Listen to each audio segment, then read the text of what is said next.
Voilà. Bonsoir, bonsoir à tous et à toutes. Merci de m'accueillir.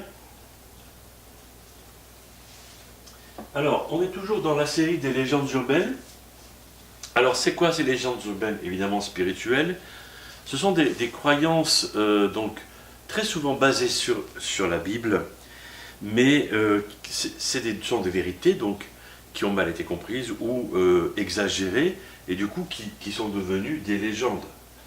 Et ce soir, on va parler de ce que la foi peut réparer n'importe quoi. Alors c'est bizarre, les chrétiens disent ça. Oui, la foi peut réparer n'importe quoi, mais c'est quoi n'importe quoi?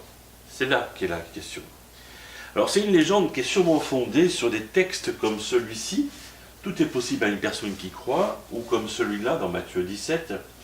Parce que vous n'avez que peu de foi, je vous l'assure, si vous avez la foi, même si elle n'était pas plus grosse qu'une graine de moutarde, vous pourriez commander à cette montagne, déplace-toi d'ici jusque là-bas, elle le ferait, rien ne vous serait impossible. Ok.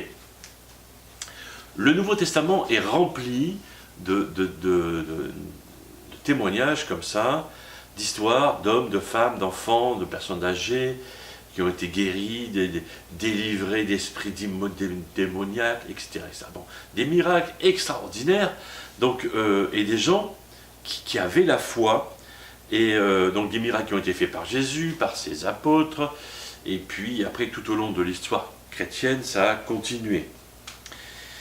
Mais le problème, c'est que il y a des gens qui pensent pouvoir demander à Dieu n'importe quoi. Et c'est en ça que ça devient une légende urbaine. Parce que le problème, c'est qu'on demande à Dieu n'importe quoi sans tenir compte de la volonté de Dieu. Qu'est-ce que Dieu a prévu pour ma situation? Effectivement, je suis dans une épreuve, dans une souffrance, dans une tragédie. Oui, je vais demander à Dieu de me sortir de là, tu vois? Bien sûr, c'est naturel, ok. Mais qu'est-ce que Dieu a prévu? Si je ne tiens pas compte de la volonté de Dieu, le problème c'est que si je crois en Dieu, je crois aussi qu'il est prioritaire dans ma vie. Et je crois que ce n'est pas ma volonté qui passe en premier, mais c'est sa volonté. L'autre problème de ce type de foi, qui pense que la foi peut réparer n'importe quoi, c'est de créer de la frustration. Parce que en demandant à Dieu n'importe quoi, Dieu ne va pas répondre. Et c'est une évidence. Dieu ne va pas répondre. Et du coup, ça va créer en moi de la frustration. Si je suis dans un groupe de personnes qui ont ce même type de foi, les autres vont pouvoir me juger, donc frustration, jugement, et vont pouvoir m'accuser, me condamner, me culpabiliser. Ça fait beaucoup de choses négatives. Voilà. C'est pas ce type de foi que Dieu souhaite que nous cultivions, ni les uns ni les autres, ni ensemble. Bien sûr. Et pourtant, Dieu est capable de déplacer la montagne de ton épreuve actuelle. Dieu est capable de ça. Et tu n'as pas besoin d'avoir une grande foi. Une toute petite, minuscule foi suffit. Voilà, c'est ce que dit ce verset-là. Mais il nous faut lui laisser impérativement la priorité dans notre vie. Parfois, Dieu va choisir de répondre à nos prières, et parfois non. Mais il nous faut nous soumettre à ça. Et c'est ça, laisser la priorité à Dieu dans nos vies. Alors c'est facile de le dire comme ça, quand on n'est pas dans une épreuve, tu vois. C'est facile, oui, Dieu est le chef de ma vie. Tranquille, tu vois. J'ai une belle vie, oui, Dieu est le chef de ma vie. Mais quand tu es dans le souci et dans l'embarras, et que tu demandes à Dieu, écoute Dieu, j'ai ce problème, mais fais selon ta volonté, ça, c'est laisser Dieu être chef de ta vie. Tu vois? Le laisser décider. Le laisser prendre le pas sur ta volonté à toi. C'est autre chose. C'est une autre démarche de foi. Et ça, c'est pas la foi peut réparer n'importe quoi.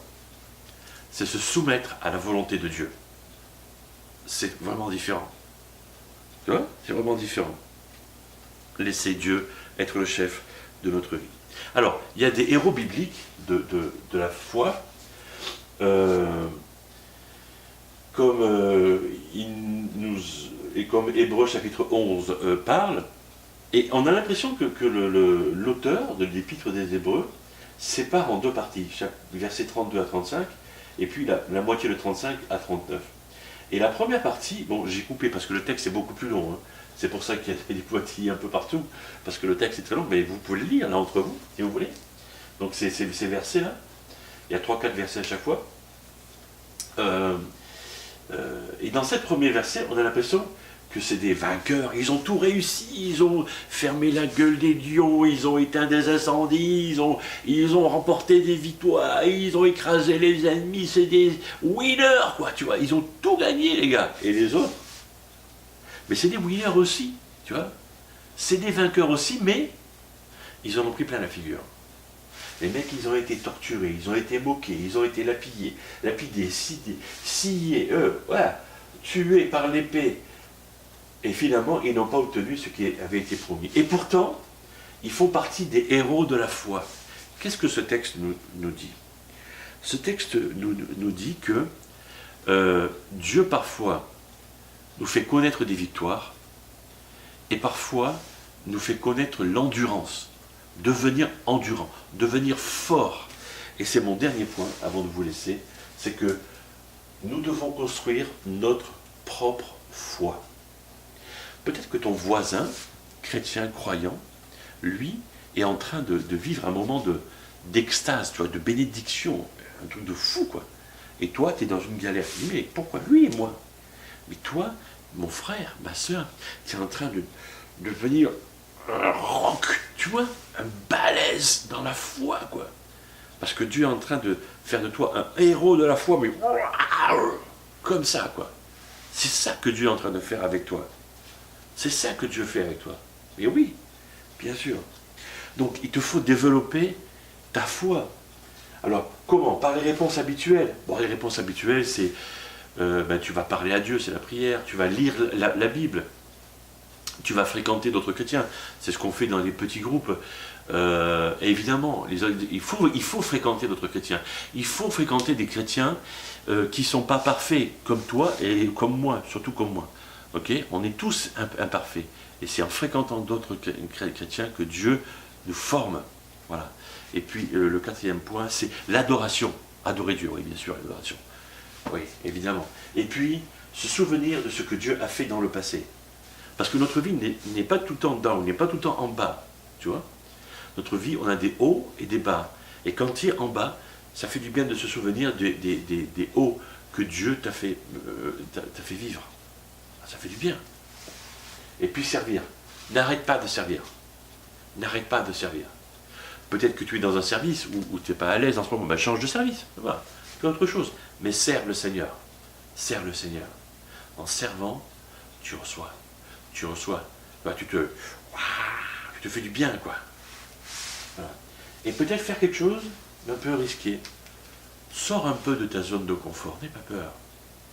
Sors un peu, je ne dis pas de plonger dans le feu, c'est pas ça que je dis, mais sors un tout petit peu de ta zone de confort. Allez, j'en reste là, je vous souhaite une bonne discussion, une bonne soirée, une bonne semaine à tous et à toutes.